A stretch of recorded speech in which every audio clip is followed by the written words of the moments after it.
बहुत देर से इंतजार कर रहे हैं। मेरी बहनें सब बैठी हैं काफी समय से, गर्मी भी बहुत है। आप सबको बहुत बहुत धन्यवाद। मैं बहुत आभारी हूं कि आप यहाँ इतने समय से मेरा इंतजार कर रहे हैं। श्री अमित देशमुख जी, श्रीमती विलासराव देशमुख जी, श्री शिवाजी राव कारगे जी, श्री धीरज देशमुख जी, श्री विनायक पाटिल जी, श्री त्रिंबक भीसे जी, श्री बसवराज पाटिल जी, मंच पर उपस्थित सभी नेतागण, सभी कांग्रेस पार्टी के पदाधिकारी, सभी कार्यकर्तागण, सबको इस सभा में मेरा बहुत बहुत स्वागत। राम राम लातूरकर। आई तुलजा भवानी जी की। ये महान संतों की धरती है। संत श्रेष्ठ उदागर जी बाबा, श्री धोडू तांत्या महाराज जी, ये ख्वाजा बादशाह दरगाह जी की धरती भी है और डॉक्टर शिवलिंग शिवाचार्य जी की धरती भी है। इस धरती को मेरा नमन। देखिए, आपकी इस धरती ने, महाराष्ट्र ने सामाजिक न्याय का प्रतीक बनकर पूरे देश को दिखाया। शिवाजी महाराज जी, बाबा साहेब भीमराव अंबेडकर जी, महात्मा ज्योतिबा फूले जी, सावित्रीबाई फूले जी, सब यहीं के बेटे बेटियां रहे। आज यहाँ खड़े होते हुए, आपसे बातचीत करते हुए मुझे बहुत गर्व महसूस होता है कि मैं आपके बीच आई हूं। क्या हुआ उधर? लेकिन मेरी बहनें तो सब इधर हैं, फिर मैं उनको नहीं दिखूंगी। उधर जाओ।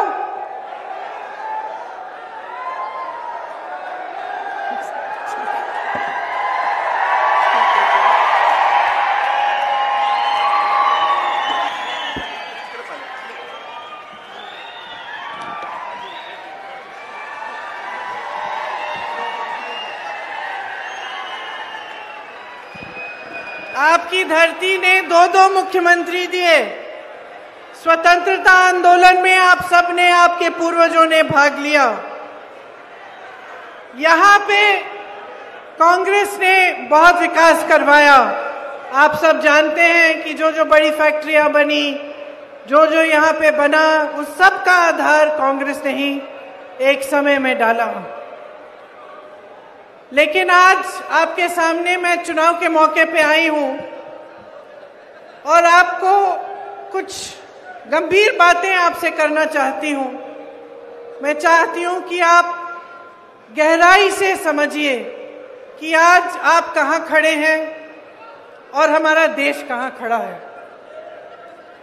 आज देश में सबसे ज्यादा बेरोजगारी है। 45 सालों में इतनी बेरोजगारी नहीं रही जितनी आज है। 70 करोड़ लोग,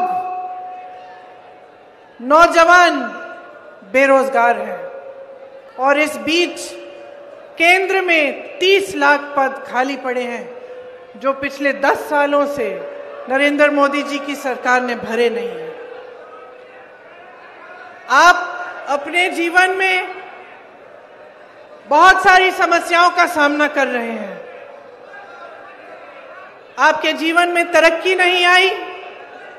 पिछले 10 सालों में मुश्किलें बढ़ी हैं, समस्याएं बढ़ी हैं। सिर्फ बेरोजगारी नहीं, महंगाई हद से ज्यादा बढ़ गई है। मेरी बहनें वहां बैठी हैं, दिख रही हूं मैं। देखिए, सारा समाज का बोझ आप उठाती हो। आज आप यहां बैठी हो, घर जाओगी, खाना पकाना पड़ेगा, बच्चों की देखभाल करनी पड़ेगी। सुबह उठ के अगर आपकी नौकरी है, आप नौकरी करने जाएंगी। खेती है तो खेती में भी आप मदद करेंगी। और जब जब समाज में संकट आता है, परिवार में संकट आता है, तो सबसे पहले आप त्याग करती हैं।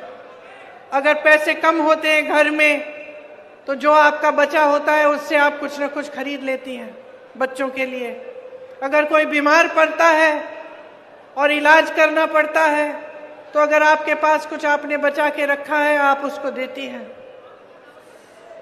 अगर भूखे होते हैं बच्चे तो पहले आप बच्चों को हमेशा खिलाती हैं, आखिर में आप खाती हैं। जब परिवार में किसी को भूखा रहना पड़ता है तो हमेशा माँ ही होती है। माँ त्याग करती है, महिला त्याग करती है। आप सारे समाज का आप बोझ उठाती हो और आज आपके लिए महंगाई से कोई भी राहत नहीं है। 1100-1200 तक एक गैस के सिलेंडर के लिए आप दे रही थी। चुनाव आया, जैसे ही चुनाव आने लगा मोदी जी ने अचानक कह दिया कि अब 400 रुपए का है। कभी आपने सोचा कि इतने सालों से इतनी महंगाई झेल रही हैं, 1100-1200 का सिलेंडर खरीद रही हैं और चुनाव आते ही इन्होंने कम कर दिया। चुनाव से पहले कम क्यों नहीं किया? इतने समय से कम क्यों नहीं किया? कभी आपने अपने आप से पूछा है कि सारा बोझ उठाती हैं लेकिन आपकी राहत के लिए सिर्फ एक 5 किलो का राशन का बोरा दिया है।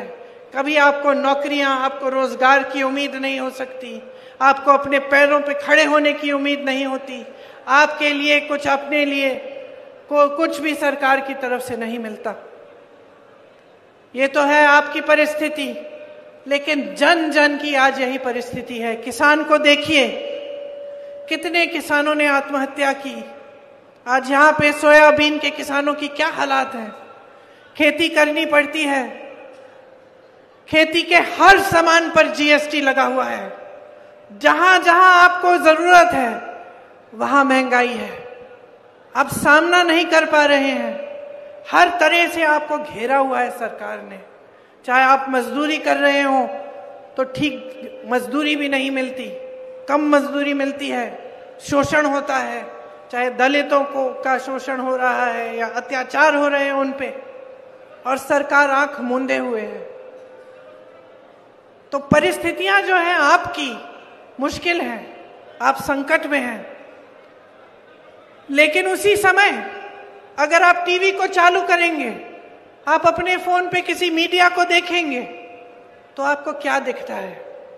आपको यही दिखता है कि सब कुछ अच्छा है, देश आगे बढ़ रहा है तेजी से। कभी मोदी जी अफ्रीका में दिख रहे हैं, कभी अमेरिका में दिख रहे हैं, कभी जापान में दिख रहे हैं, कभी यूरोप में दिख रहे हैं, कभी सबको यहां पे बुलाया हुआ है उन्होंने बड़ी कॉन्फ्रेंस के लिए। भाजपा के सारे मंत्री, सारे नेता आपको रोज रोज बताते हैं कि मोदी जी से बड़ा नेता इस दुनिया में ही नहीं है, कि हर अलग अलग देशों के प्रधानमंत्री, अलग अलग देशों के राष्ट्रपति मोदी जी की ओर देख रहे हैं कि मोदी जी चाहें तो ऐसे चुटकी बजाकर दुनिया के सारे जंगों को बंद करा सकते हैं। सुना है ना, ये आपने सुना है? तो मैं आपसे पूछना चाहती हूं, ये हमारे प्रधानमंत्री, देश का सबसे बड़ा पद इनका, दुनिया भर की सत्ता इनकी, इनके सारे मंत्री सुबह से शाम तक कहते हैं कि कितने महान हैं, चुटकी भर में जंग बंद कर देंगे, चुटकी भर में ये कर देंगे, वो कर देंगे। 10 साल से इनका राज रहा है, क्या बंद किया है आपके लिए? सोचा है आपने क्या बंद किया है इन्होंने? रोजगार बंद किए हैं, रोजगार बनाए नहीं है, घटाए हैं इन्होंने। सोचा है कि आपके लिए क्या किया है? चुटकी बजा के क्या किया है आपके लिए? रोजगार पैदा किए? नहीं। महंगाई को कम किया? आपके जीवन में तरक्की आई? मेरी बहनों के लिए कुछ किया? जहां जहां कांग्रेस की सरकार है आज मेरी बहनों को सरकार पैसा दे रही है ताकि उनकी बचत हो।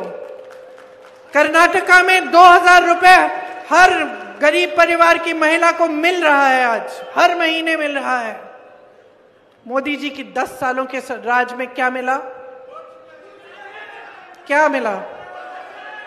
हर जगह जाके कहते हैं 5 किलो राशन दिया है, 5 किलो राशन दिया है, अच्छा किया है, कम से कम ये तो दिया। लेकिन आपको क्या लगता है कि आपके नौजवान बच्चे जिनको मेहनत से आपने पढ़ाया लिखाया, खेती करके, मजदूरी करके आज जितना भी गरीब हो परिवार, वो ये चाहता है कि उसका बेटा, उसकी बेटी शिक्षित हो, उन्हें रोजगार मिले, इसलिए सब मेहनत करते हैं। परिवार के जितने सदस्य होते हैं किसी न किसी तरह से जुगाड़ करके, मेहनत करके अपने बच्चों को शिक्षित करते हैं। मैं एक महिला को जानती हूँ यूपी में, चुपचाप से फॉल साड़ी के फॉल सिल के 100 रुपए के लिए सिल के उसने इकट्ठे किए पैसे ताकि उसकी बेटी पढ़ लिख सके। तो सारे परिवार चाहे कितने भी गरीब हों यही चाहते हैं कि बच्चे शिक्षित हों। और आज परिस्थितियां ये हैं कि बच्चों को आप शिक्षित कर रहे हैं और आपकी सरकार आपको कह रही है कि लो 5 किलो राशन में खुश हो जाओ, यही तुम्हारा भविष्य है। क्या इस 5 किलो राशन से आपके बच्चों का भविष्य बनेगा? क्या वो अपने पैरों पे कभी खड़े हो सकेंगे? तो नरेंद्र मोदी जी को ये गलतफहमी कैसे हो गई कि यही काफी है, कि यही करने की जरूरत है और कुछ करने की जरूरत ही नहीं है आपके लिए। ये परिस्थितियां कैसी बनी इस देश में कि जो आप खरीदने जाते हैं वो महंगा हो गया है। सोना 73,000 का, चांदी 90,000, मिट्टी का तेल, पेट्रोल, डीजल हद से ज्यादा। सब्जी खरीदने जाती हैं मेरी बहनें, क्या मिलता है?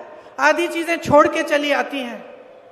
त्योहार होता है, बच्चों के लिए नए कपड़े, फीस भरनी पड़ती है, कोई बीमार पड़ता है, पता ही नहीं कि कैसे सामना करेंगे। ये तोहफा दिया है आपको 10 सालों में मोदी जी की इस महान सरकार ने, और आप चुप हैं। आप कह रहे हैं कि काफी है। बताइए बताइए, काफी है? काफी नहीं है। क्या चाहते हैं आप अपनी सरकार से? क्या चाहते हैं? रोजगार चाहते हैं? जोर से बोलिए, रोजगार चाहते हैं? महंगाई को कम करना चाहते हैं? महिलाओं के लिए स्कीम्स चाहते हैं? किसानों के लिए राहत चाहते हैं? नरेंद्र मोदी जी की सरकार ने 16 लाख करोड़ रुपए अपने बड़े बड़े खरबपति दोस्तों के माफ किए हैं। 16 लाख करोड़ रुपए उनके कर्ज माफ। इस देश के किसान के लिए क्या माफ किया है? इस देश के किसान पे जीएसटी थोपी है। इस देश के किसान के लिए 1 रुपया माफ नहीं किया। जब इस देश के किसान आंदोलन कर रहे थे दिल्ली में, जब 600 किसान शहीद हुए, नरेंद्र मोदी जी अपने घर से बाहर नहीं निकले उनसे बात करने के लिए। जब इनके मंत्री ने किसानों को पहियों के तले कुचल दिया, अपने जीप के पहियों के तले, तब मोदी जी ने पूछा तक नहीं इनको। ये है इनकी हमदर्दी आपके प्रति। और चुनाव आता है तो सारी नौटंकी, सारा नाटक शुरू। आपके सामने बड़े बड़े वादे, 2 करोड़ रोजगार, 15 लाख आपके खातों में कहाँ है? मैं आपसे पूछना चाहती हूँ, किसके खाते में आए ये 15 लाख? मैं तो ये सवाल आपसे पिछले चुनाव में कर रही थी। पिछले चुनाव में हमने आपसे पूछा कि भाई कहाँ है वो 15 लाख, कहाँ है वो 2 करोड़ रोजगार? आप चुप थे। आपके सामने ये लोग आए, धर्म की बात कर ली, जाति की बात कर ली, जज्बातों को उभार दिया, बहकी बातें कर ली, और आपने फिर से अपना वोट इनको दे दिया। अब मैं आपसे पूछना चाहती हूं, 10 साल हो गए, आपकी क्या सच्चाई है? आपकी सच्चाई आज ये है कि आपके जीवन में तरक्की नहीं आई।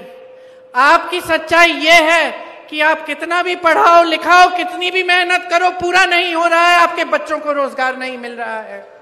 आपकी सच्चाई ये है कि जब महिलाओं के साथ अत्याचार होता है तो मोदी जी और उनकी सरकार किसको बचाते हैं? महिला को, कि जो अत्याचार कर रहा है उसको।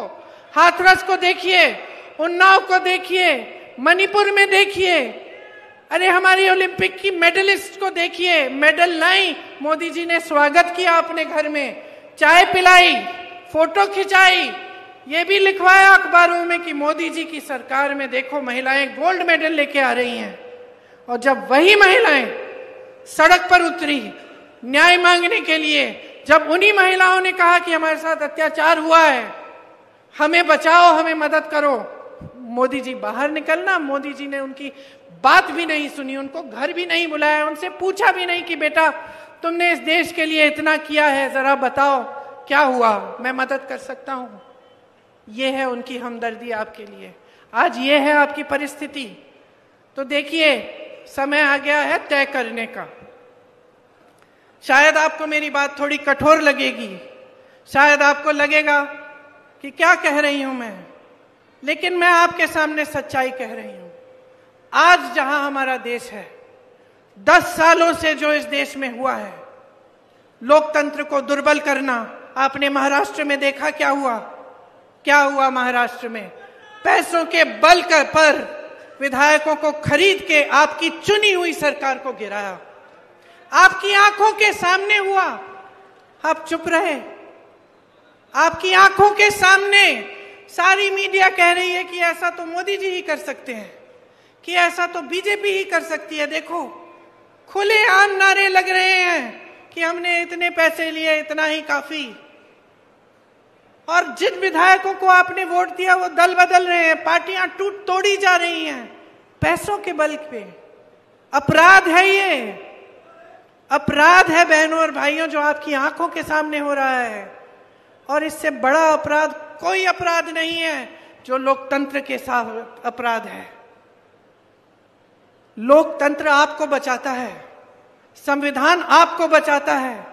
अगर आजादी की लड़ाई लड़ी आपके पूर्वजों ने, हमारे पूर्वजों ने, खून दिया, शहीद हुए बड़े बड़े नेता, किसान शहीद हुए, नौजवान शहीद हुए, उसके लिए किस लिए? आपकी आजादी के लिए, आपके अधिकारों के लिए, एक ऐसा संविधान बनाने के लिए जिससे आपको अपने अधिकार मिले।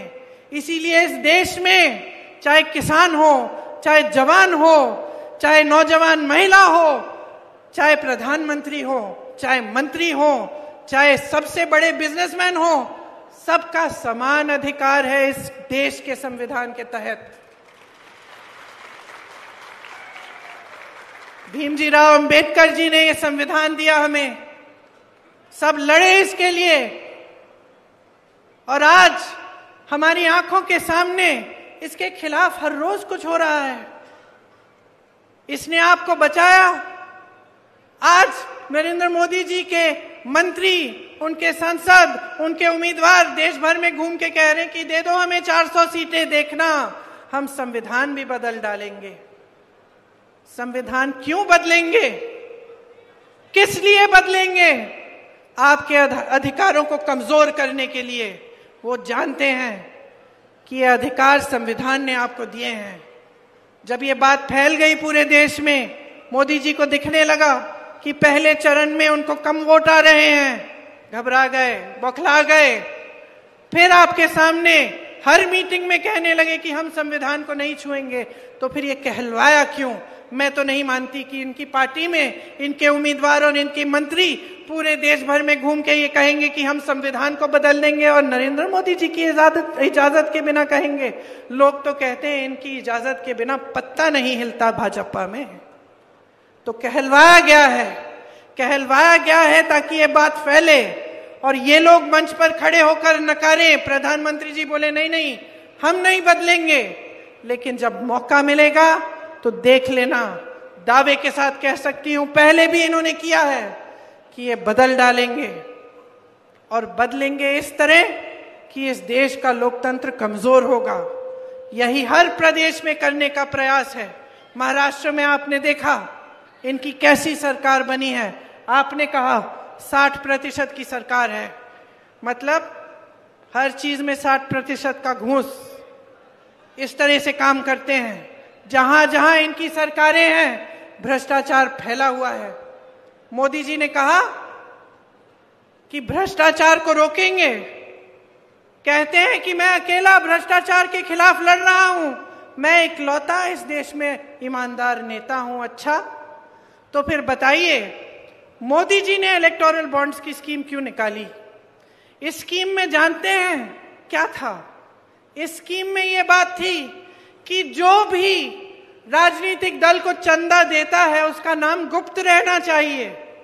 सुप्रीम कोर्ट ने देखा, सुप्रीम कोर्ट ने कहा यह गलत स्कीम है, इससे तो भ्रष्टाचार बढ़ेगा, गुप्त नहीं होना चाहिए, सब सामने आना चाहिए। जब लिस्ट सामने आई बहनों और भाइयों तो क्या पता चला, सब जो कहते हैं कि ईमानदार है सब खुल गया देश के सामने, सब सच्चाई देश के सामने आ गई। जिन जिन लोगों से इन्होंने चंदा लिया था, पहले उन्हें डराया धमकाया, उन पे रेड कराई, छापा लगवाया, जैसे ही उनसे चंदा लिया छापे बंद, केस बंद। गुजरात में जो पुल गिरा था उसको बनाने वालों से चंदा लिया, जिन्होंने आपकी कोविड वैक्सीन बनाई उसको बनाने वाले से चंदा लिया, किसी को नहीं छोड़ा, क्योंकि चंदा नहीं था, धंधा था, वसूली कर रहे थे। जब बात बाहर आई तो मोदी जी ने क्या कहा, अरे ये तो पहली बार पारदर्शी स्कीम बनाई हमने, अब तो सबको मालूम है कि किसने क्या दिया, लेकिन वो तो सुप्रीम कोर्ट ने आपसे मजबूरी करके आपसे निकलवाई वो लिस्ट, आपने तो स्कीम बनाई थी उसको छुपाने के लिए। तो जनता को बेवकूफ समझ रखा है, ये समझ रखा है कि जनता कुछ नहीं देख रही है, आप स्कीम बना रहे हो छुपाने के लिए। सुप्रीम कोर्ट कह रहा है निकालो, निकलती है तो कहते हो कि आप ही ने पारदर्शी स्कीम बनाई है, आप कहते हो कि महिलाओं के लिए आरक्षण कर रहे हैं, पूरे देश भर में जश्न बन रहा है, लोग माला पहना रहे हैं आपको बड़े बड़े मंचों पे, पूरी देश की पूरी मीडिया देशवासियों को बता रही है कि मोदी जी ने जो किया वो कोई और नहीं कर सकता था। बाद में पता चलता है कि 5-6 सालों के लिए तो वो होगा ही नहीं, आपने तो चुनाव के लिए उससे पहले ये सब स्कीम बना दी। पूरे देश की मीडिया इनके साथ है, क्योंकि पूरे देश की मीडिया बड़े बड़े खरबपतियों की है। तो आपको सच्चाई दिख नहीं रही है, आपको सच्चाई दिखती है कि सब कुछ अच्छा है। और मैंने कहा आपको लगेगा कि मैं कठोर बात कर रही हूं, कठोर बात सिर्फ ये है कि आज जो इस देश की सच्चाई है वो कहीं टीवी पे नहीं दिख रही है आपको, ये आपके जीवन में दिख रही है। जो आपके जीवन की सच्चाई है, जो रोज सुबह उठ के आप मेहनत कर रहे हो और वो मेहनत पूरी नहीं हो पा रही है, जिन बच्चों को आप शिक्षित कर रहे हो और उनको रोजगार नहीं मिल रहा है, ये सच्चाई है। मेरी बहनें इतनी मेहनत करती हैं, रात को आखिर में सोती हैं, ये सच्चाई है। ये है इस देश की सच्चाई। आज चाहे आपको कोई भी कुछ भी कह ले, तो इस सच्चाई को पहचानो, और ये पहचानो कि जो सरकार में है वो आपको गुमराह कर रहे हैं। देखिए 10 सालों में कुछ काम किया होता ना, तो उस काम के आधार पर आपसे वोट मांगने आते हैं, लेकिन आकर क्या कहते हैं, 70 साल में कुछ नहीं हुआ। ठीक है, मान लेते हैं कुछ नहीं हुआ, ये IIT, एम्स, ये बड़े बड़े उद्योग, ये सब 70 सालों में नहीं बनाया, सब अभी बनाया होगा, मान लेते हैं। लेकिन मैं पूछती हूं कि नरेंद्र मोदी जी आपने क्या किया है 10 सालों में? कब तक ये रट लगाए रखेंगे? कब तक बच्चों की तरह यही कहते रहेंगे कि भाई सब उनकी गलती है? अरे सब उनकी गलती है। कभी किसी परिवार के पीछे पड़ जाते हैं, कभी किसी पार्टी के पीछे, कभी कुछ गलत बोल देते हैं किसी के बारे में, सब किसी और की गलती है। भाई तुम्हें प्रधानमंत्री क्यों बनाया? अगर जिम्मेदारी लेने के काबिल ही नहीं है तो प्रधानमंत्री किस लिए बनाया? हम प्रधानमंत्री इसलिए चुनते हैं कि वो सुबह से शाम तक यही कहते रहे कि भाई जो मेरे पहले आए थे उन्हीं की सारी गलती है, अब मैं क्या करूं, मैं तो कुछ नहीं कर सकता। हाँ, हमने इसलिए तो नहीं चुना ना इनको। हम प्रधानमंत्री किस लिए चुनते हैं? कुछ करके देंगे। जब इतनी सत्ता है, इतने बड़े हैं, आपके लिए रोजगार नहीं दे पाए, आपकी खेती से कमाई नहीं करा पाए, आपके बच्चों को रोजगार नहीं, शिक्षा नहीं दे पाए ठीक ढंग से, महिलाओं को खड़ा नहीं कर पाए अपने पैरों पे, तो फिर क्या फायदा है इस बड़े नेता की? क्या फायदा है इन नेता का? फायदा तो यही है कि टीवी चलाइए, कुछ नौटंकी आपको दिख जाएगी, है कि नहीं? आपने सुना है कितनी बहकी बहकी बातें कर रहे हैं आजकल। मैंने टीवी चलाया, पहले मैंने देखा मुझे ऐसा लगा ये हो नहीं सकता कि प्रधानमंत्री जी ऐसी बात है।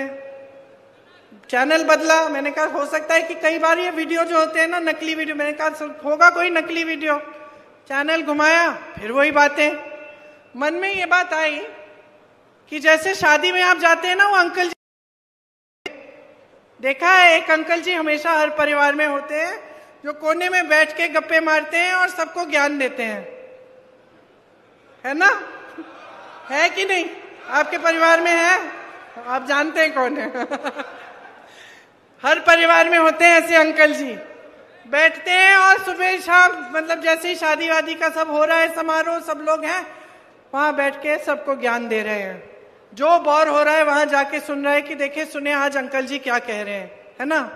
अब आप सोचो, एक दिन अगर अंकल जी ने आपको ऐसी बात कही कि सावधान हो जाओ, सावधान हो जाओ, क्योंकि एक ऐसा राजनीतिक दल है जिसने अपने घोषणा पत्र में ये लिखा है कि एक एक्सरे की मशीन लाएंगे और उस एक्सरे की मशीन को आपके घर में घुसाकर जहां जहां आपने बचत की है, किसी या फिर आपने वो जो अन्न का डिब्बा होता है उसके नीचे रखा है, या फिर आपकी महिलाओं के जो मंगलसूत्र हैं या आपने सोना बचा के रखा है, वो एक्सरे मशीन उसको निकाल के लेगी और ये राजनीतिक दल जो है उसको चोरी करके किसी और को दे देगा।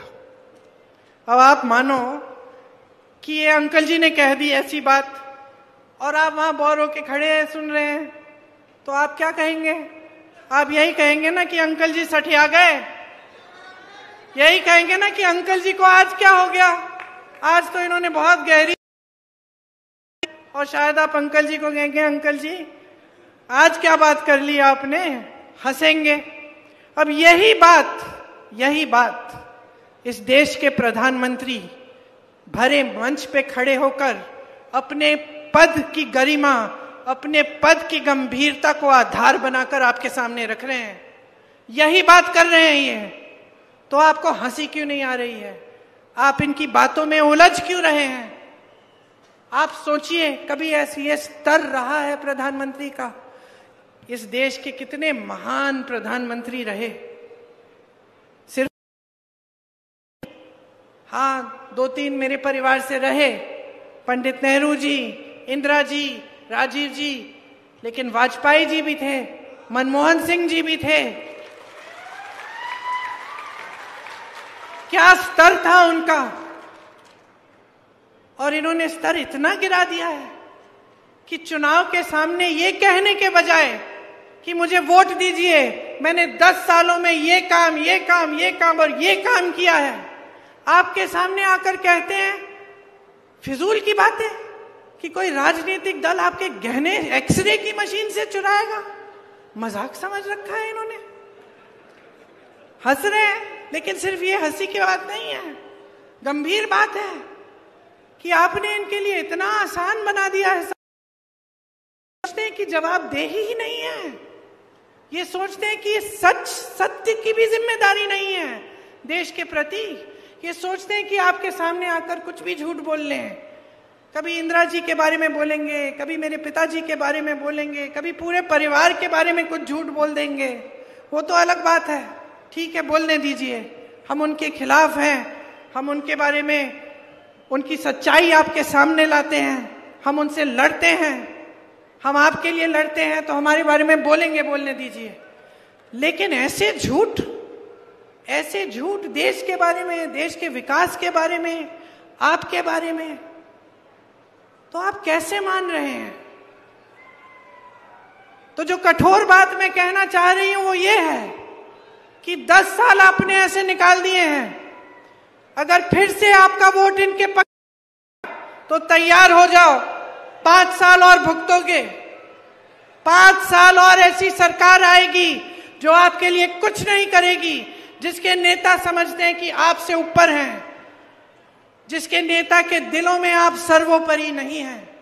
और ये इस देश, इस लोकतंत्र की परंपरा रही है कि जनता मैंने इंदिरा जी को देखा है, गांव गांव जाती थी, अपने पिताजी के पीछे पीछे जाती थी मैं।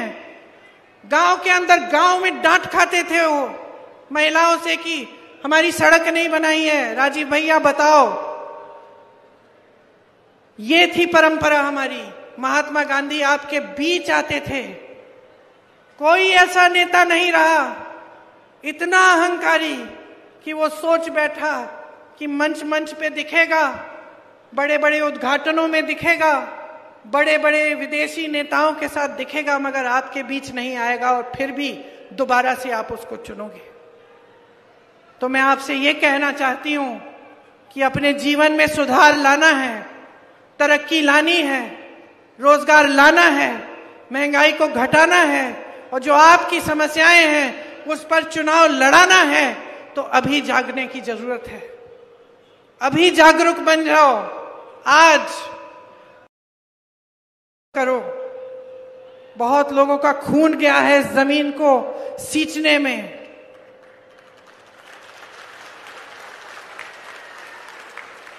इस देश को आपने बनाया है। आप जब खेती में मेहनत करते हो तो सिर्फ अपने परिवार को नहीं खिलाते हो, पूरे देश को खिलाते हो। आप जब जवान बनते हो, सरहद पे जाते हो, तो पूरी देश की रक्षा करते हो। मेरी बहनें, जब आप नई पीढ़ी को, अपने बच्चों की आप परवरिश करती हो, तो आप इस देश की नई पीढ़ी को तैयार कर रही हो। ये देश आपका है। ये वोट हल्के में मत लो। इस वोट को गंभीरता से समझो कि आज आपका देश कहां है, किस मोड़ पर आ गया है, कि अगर आप जागो, इस देश को आज बचाने का काम नहीं करोगे तो पता नहीं कहां पहुंच जाएगा। जो आपको दिखाया जा रहा है टीवी पे, इश्तिहारों में, सच नहीं है। सच्चाई आप जी रहे हो, इस सच्चाई को पहचानो। कांग्रेस पार्टी गारंटी लाई है। मैंने कहा बहनों के लिए सालाना 1 लाख रुपए देंगे। हर गरीब परिवार में जो सबसे ज्यादा उम्र की महिला, आप बचत कर पाए ताकि आप अपने पैरों पे खड़े हो पाए।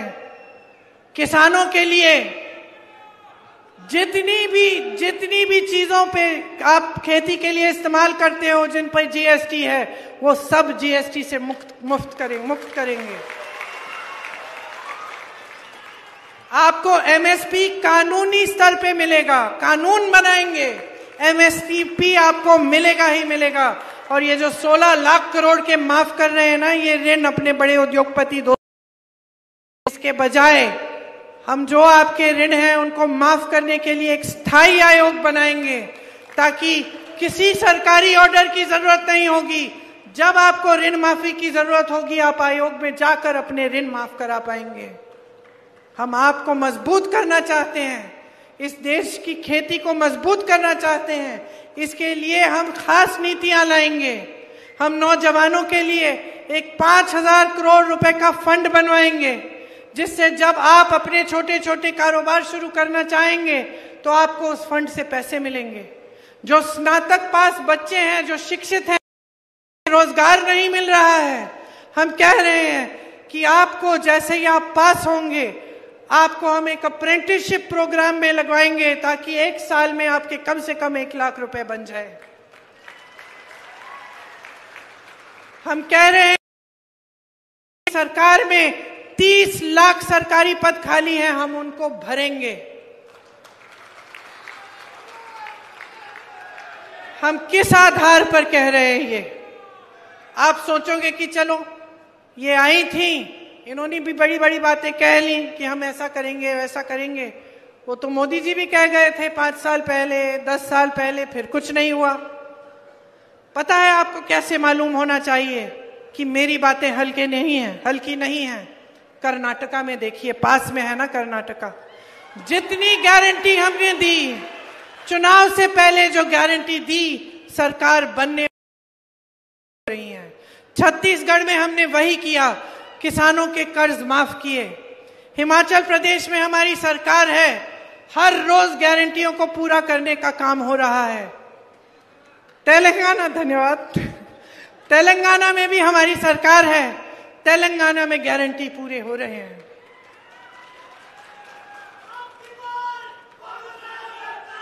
अब की बार आपकी सरकार, अब की बार आपकी सरकार, अब की बार जनता की सरकार। बहुत हो गया है, सह लिया आपने।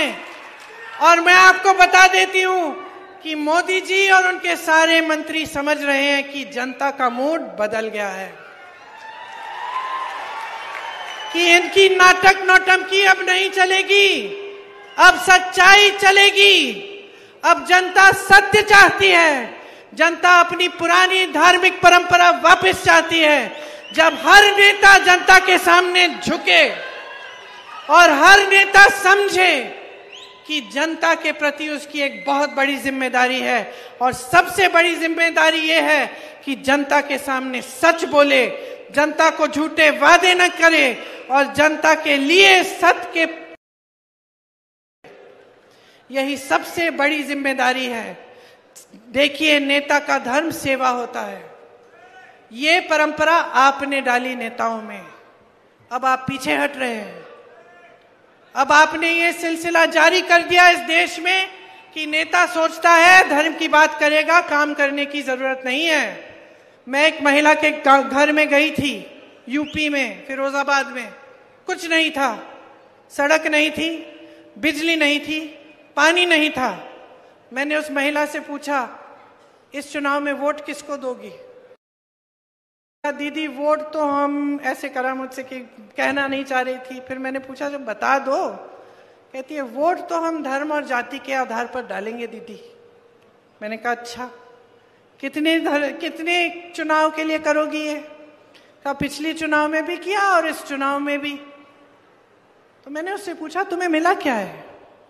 तुम्हारा नेता तो बड़ा हो गया, वहां संसद में चला गया, मंत्री भी बन जाएगा, उसके बच्चे शिक्षित हो जाएंगे, पैसे बन जाएंगे, अमेरिका भी भेज देगा पढ़ाई के लिए, फूलेगा फलेगा, अच्छी सी गाड़ी लेगा, घूमेगा।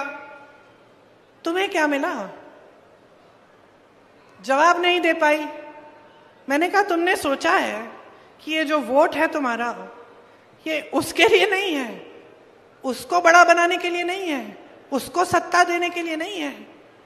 ये यहाँ पे जो तुम्हारी टूटी नहीं है ना, इसको लगवा का वोट है।